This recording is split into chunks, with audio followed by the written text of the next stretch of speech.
Grabe, ang lakas ng bagyo. Hindi ko malaman kung anong oras pa ako makakasakay. 2 oras na ako dito.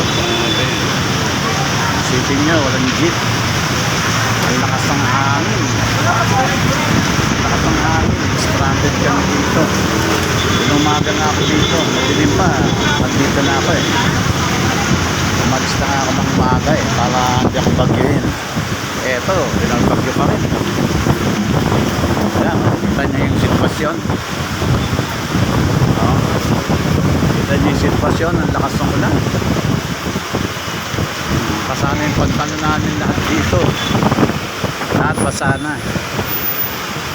Ayan, o. Iba, umuwi na. Hindi na kapapasok.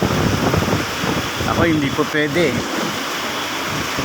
Bakit ang bibig ng papeles sa opisina eh. Joke lang.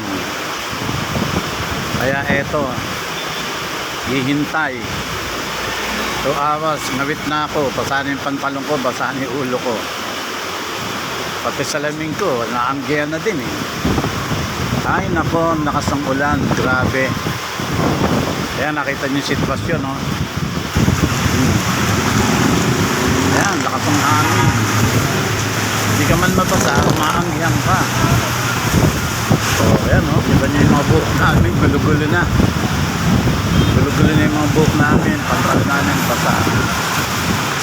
Inumaga na ako dito. Madilim pa, dito na ako eh. Ayan, hanggang ngayon, ito mayroon pang patuyo. Patuyo ng pantalo, tsaka chin ng mga sapatos. Ayan. Kaya iniisip ko, baka mamaya, i-update yung opisina. At pag-uwi mo, wala ka ng masakyan. Na-stranded ka na naman.